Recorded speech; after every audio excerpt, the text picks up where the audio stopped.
Let the celebrations begin. Tamil சினிமால முக்கிய நடிகரா இருக்கிற ஒரு விஜய் சேதுபதி அவர்கள் அவர் வந்து ஹீரோவும் நடிக்கிறாரு, அப்படியே கற்பனா வில்லனாவும் நடிக்கிறாரு, சின்ன சின்ன படங்கள்லயும் வந்து கேமியோ பண்ணிட்டு போறாரு.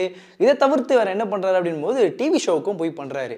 இப்போ எல்லாருக்கும் தெரிஞ்ச மாதிரி பிக் பாஸ் அப்படின்ற ஒரு ஷோவில் வந்து அவர் ஹோஸ்ட் பண்ண போறாருன்னு சொல்லி, அதுவும் பிக் பாஸ் 8ல் வந்து அவர் ஹோஸ்ட் பண்ண போறாருன்னு சொல்லி நிறைய தகவலான விஷயம் வந்துச்சு. அதுவும் மாதிரி ப்ரோமோலாகவும் நம்ம பார்த்துருந்தோம். ஸோ இன்னைக்கு வந்து பிக் பாஸ் வந்து ஸ்டார்ட் பண்ணியிருப்பாங்க. ஸோ அதையும் வந்து நீங்கள் பார்த்துருப்பீங்கன்னு நினைக்கிறோம். ஸோ வந்து இந்த விஷயம் பண்ணிட்டு இருந்தாலும் முதல் ஷோ அவர் என்னமா பண்ணியிருக்காரு, அதாவது சினிமாவில் வந்து விஜய் சேதுபதி அவர்கள் நிறைய படங்கள் பண்ணியிருக்காரு, ஆனால் டிவிலையும் அவர் ஷோ பண்ணியிருக்காரு. எல்லாருக்கும் பாதி பேருக்கு தெரிஞ்சது அவர் வந்து டிவி ஷோ பண்ணுறதுல பிக் பாஸ் தான் பண்ணுறாரு அப்படின்னு சொல்லி சிலருக்கு தெரிஞ்சிருக்கும். ஆனால் இதுக்கு முன்னாடி அவர் 2 டிவி ஷோ பண்ணியிருக்காரு, அதாவது டெலிவிஷன் ஷோ பண்ணியிருக்காரு, ரியாலிட்டி ஷோ பண்ணியிருக்காரு. அந்த ஷோஸ் என்னென்ன அப்படின்றத பார்க்க போகிறோம். அந்த ஷோஸ்லாம் அந்தளவுக்கு பயங்கரமாக ஹிட் ஆச்சா, நிறைய பேருக்கு தெரிஞ்சதா தெரியலையா அப்படின்றதையும் இந்த வீடியோவில் நம்ம பார்க்க போகிறோம். அதில் முதலாவது என்ன ஷோ அப்படின்னு பார்க்கும்போது வந்து நம்ம ஊர் ஹீரோ அப்படின்ற ஒரு ஷோ வந்து 2019ஆம் ஆண்டு வந்து இந்த ஷோ ஸ்டார்ட் பண்ணுறாங்க. ஸோ இந்த ஷோ வந்து விஜய் சேதுபதி அவருடைய ஃபஸ்ட்டு ஷோ. ஸோ இந்த ஷோ என்ன டாப்பிக்கில் இந்த ஷோ போகுது அப்படின்போது டாக் ஷோ அப்படின்ற ஒரு டாப்பிக்கில் தான் இந்த இது போகுது. இதில் தீம் என்னென்ன அப்படின்னு பார்க்கும்போது வந்து துப்புரவு தூய்மை பணியாளர்கள், ஆட்டோ டிரைவர்ஸு, அப்புறம் ஆம்புலன்ஸ் டிரைவர்ஸு, அப்புறம் டீச்சர்ஸ், இப்படிப்பட்ட கவர்மெண்ட் ஸ்டாஃப்ஸ் இது மாதிரி ஒர்க் பண்ணுற ஒரு தினக்கூலிகளாக வேலை செய்கிற எல்லோருடைய கூப்பிட்டு அவங்கள பற்றி டிஸ்கஸ் பண்ணுறதும், டாக் ஷோ மாதிரி பண்ணுறதும், அவங்க லைஃப்பில் நடந்த சுவாரஸ்யமான விஷயத்தெல்லாம் வந்து டிஸ்கஸ் பண்ணுறதுமாக இந்த ஷோ இருந்துச்சு. ஸோ இந்த ஷோ வந்து கிட்டத்தட்ட வந்து ஒரு 16 எபிசோடு வரைக்கும் இதை ஓட்டினாங்க. ஸோ எல்லாருக்கும் தெரிஞ்ச மாதிரி இதுவும் வந்து சன் டிவியில் தான் வந்து இந்த ஷோ வந்து டெலிகாஸ்ட் பண்ணது ஒரு குறிப்பிடத்தக்க விஷயமா இருக்குது. ஸோ இந்த ஷோ பண்ணார். பட் ஆனால் அந்த ஷோ அந்தளவுக்கு வந்து ஃபெமிலியர் ஆச்சா அப்படின்னு பார்க்கும்போது வந்து கண்டிப்பாக இந்த ஷோ வந்து அந்தளவுக்கு வந்து விஜய் சேதுபதி அவர்களுடைய லைட்டாக டாக் இருந்த அளவுக்கு, ஆனால் ஃபெமிலியராக எல்லா ஆடியன்ஸ் மத்தியும் ரீச் ஆனதா அப்படின்னு பார்க்கும்போது கண்டிப்பாக இந்த ஷோ ஆகலை அப்படின்றது ஒரு குறிப்பிடத்தக்க விஷயமா இருக்குது. ஸோ இப்படியாக வந்து ஃபஸ்ட்டு ஷோ வந்து விஜய் சேதுபதி அவர்களுடைய ஃபஸ்ட்டு ஷோ அப்படின்னா இந்த ஷோ தான் வந்து சொல்லி ஆகணும். நம்ம ஊர் ஹீரோ அப்படின்ற ஒரு ஷோ வந்து 2019 ஸ்டார்ட் பண்ணுறது இந்த ஷோ. ஸோ இதுக்கப்புறம் என்ன ஷோப்பா பண்ணியிருக்காரு அப்படின்னு பார்க்கும்போது வந்து 2021 மாஸ்டர் ஷெஃப் அப்படின்ற ஒரு ஷோ வந்து பண்ணார். ஸோ இந்த ஷோவில் வந்து விஜய் சேதுபதி அவர்கள் தான் வந்து ஹோஸ்ட்டாக பண்ணியிருந்தாங்க. அதுலேயும் வந்து அந்த ஒரு மாதிரி கருந்தாடியை வச்சுக்கிட்டு ஒரு மாதிரி வெள்ளை சால்ட் அண்ட் பெப்பர் லுக்கில் வந்து பயங்கரமாக வந்து வந்திருந்தார்.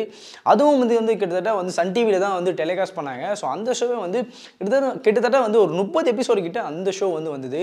ஸோ இந்த ஷோ வந்து ஓரளவுக்கு இன்னும் கொஞ்சம் ஃபேமிலியர் ஆச்சுன்னு சொல்லி ஆகணும். ஏன்னா வந்து இது தமிழ்லேயும் இருந்து அதே மாதிரி பிற லாங்குவேஜ், அதாவது இந்த மலேசியா அண்டு சிங்கப்பூர் இப்படிப்பட்ட இடத்துலையும் வந்து இந்த ஷோ வந்து அந்தளவுக்கு பேசப்பட்ட ஒரு ஷோ. ஏன்னா மாஸ்டர் ஷெஃப்ன்றது ஒரு இன்டர்நேஷ்னல் ஷோன்றது எல்லாருக்கும் தெரிஞ்ச ஒரு உண்மை. ஸோ அதே மாதிரி இந்த ஷோ வந்து ஓரளவுக்கு வந்து விஜய் சேதுபதி அவர்கள் தான் ஹோஸ்ட் பண்ணுறாங்க அப்படின்றது ஒரு ஃபெமிலியராக பேசப்பட்ட ஒரு விஷயமா இருந்துச்சு. ஓரளவுக்கு என்ன சொல்கிறது, இவங்க பண்ணுறாங்களா அப்படின்றதுக்காகவே இந்த ஷோ வந்து நிறைய பேர் பார்த்த விதமும் நிறைய பேர் இருந்துச்சு. ஸோ இப்படியாக வந்து இந்த ஷோ பண்ணார். அதுலேயும் வந்து ஓரளவுக்கு பிரமாதமாக பண்ணியிருப்பான்னு சொல்லி ஆகணும். ஏன்னா வந்து இது ஒரு குக்கிங் ஷோ அப்படின்றதுனால வந்து குக்கிங் ஷோக்காக வந்து என்னென்ன விஷயம் பண்ண முடியும் அப்படின்றதையும் கொஞ்சம் வந்து விஜய் சேதுபதி அவர்கள் ஹோஸ்ட் பண்ணிட்டு கொஞ்சம் ஒரு ஃபன்னோட சில விஷயத்தை வந்து கொஞ்சம் ரகடாகவும் அந்த விஷயத்தை பண்ணி இந்த ஷோவும் வந்து அவர் பண்ணது ஒரு குறிப்பிடத்தக்க விஷயமா இருந்துச்சு. ஸோ அதே மாதிரி இதுக்கப்புறம் இந்த மாதிரி ஷோலாம் பண்ணிட்டுறதுக்கப்புறம் இப்போ வந்து கிட்டத்தட்ட ஒரு 3 வருஷத்துக்கு அப்புறம் ஒரு 3 வருஷம் ஆயிடுச்சு. ஸோ இப்போ வந்து மறுபடியும் வந்து சினிமாவில் அவர் வந்து ஒரு மாதிரி டாப்பில் இருக்கார். அதாவது தமிழில் இருக்கார், தெலுங்கில் இருக்கார், ஹிந்தியில் இருக்கார், என்ன சொல்கிறது, ஹாலிவுட் வரைக்குமே அந்தளவுக்கு போகிற அளவுக்கான ஸ்கோப் வச்சுட்டு இருக்க ஒரு நடிகர் தான் விஜய் சேதுபதி அவர்கள். ஸோ இப்போ வந்து கிட்டத்தட்ட ஒரு 2 ஷோ பண்ணி முடிச்சுட்டு இப்போ வந்து ஓகேப்பா பிரேக் எடுக்கலாம்ப்பா அப்படின்றதுக்காக வந்தாரான்னு தெரில. இப்போ வந்து என்ன பண்ணுறாருன்னா பிக் பாஸ், அதாவது சீசன் 8ல் வந்து ஒரு ஆங்கரான ஒரு அவதாரம் எடுத்திருக்காரு. அதாவது இத்தனை சீசனாக வந்து கமல் சார் தான் வந்து பண்ணிட்டு இருந்தார். ஸோ இதுக்கப்புறம் கட் பண்ணி விஜய் சேதுபதி அவர்கள் தான் அதை பண்ண போகிறாங்க அப்படின்ற ஒரு டாக் வந்து. ஸோ இப்படியாக இருந்தாலும் இந்த ஷோவில் வந்து அவருக்கு எவ்வளோ சேலரி அப்படின்னு பார்க்கும்போது கிட்டத்தட்ட ஒரு 60 கோடி கிட்ட இதில் கொடுத்துருக்காங்க அப்படின்ற ஒரு பேச்சும் வந்து அடிப்படுது. ஸோ இப்படியாக வந்து விஜய் சேதுபதி அவர்கள் கிட்டத்தட்ட 2 ஷோ முன்னாடி பண்ணியிருக்காங்க. அந்த ஷோ ஓரளவுக்கு பேசப்படாமல் லைட்டாக இருந்துச்சு. ஆனால் பிக் பாஸ்ன்றது எல்லா சைடும் வந்து பேச வேண்டிய ஒரு ஷோவாக இருக்கும்னு நினைக்கிறோம். ஸோ இந்த ஷோவில் வந்து விஜய் சேதுபதி அவர்கள் எந்த அளவுக்கு ஹோஸ்ட் பண்ண போகிறாங்க, எந்த அளவுக்கு அவரோட ஆங்கரிங் ஸ்டைல் இருக்க போது, எந்த அளவுக்கு ஒரு இயல்பாகவும் ஒரு மாதிரி ஃபன்ஃபுல்லாக எப்படி பேச போகிறாங்கன்றத அந்த பிக் பாஸ் பார்த்தா தான் தெரியும் அப்படின்றது ஒரு உண்மை. ஸோ இப்படியாக வந்து அவரோட கைவசத்தில் நிறைய படங்கள் இருக்குது. கிட்டத்தட்ட வந்து ட்ரெயின் ஒரு படம் இருக்குது, பிசாசு 2 இருக்குது, அப்புறம் விடுதலை 2 இருக்குது, இப்படியாக நிறைய படங்கள் இருக்குது. காந்தி டாக்கீஸ் அப்படின்னு ஒரு படமும் இருக்குது. இவ்வளோ படங்களை சைடில் பண்ணிகிட்டே இருக்காரு. அதை தவிர்த்து இப்போ வந்து பிக் பாஸில் இறங்கியிருக்காரு. ஸோ இந்த ஷோ எப்படி இருக்க போகுது அப்படின்ற ஒரு எதிர்பார்ப்பு ஆடியன்ஸ் மத்தியில் மிக பெருசாக இருக்குதுன்னு நம்ம சொல்லி ஆகணும்.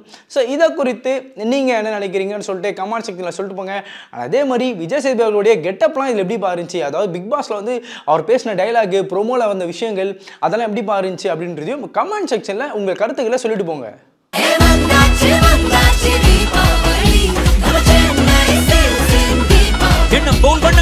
கொண்டாடு the Chennai Silks ஆடைகளுடன். Let the celebrations begin.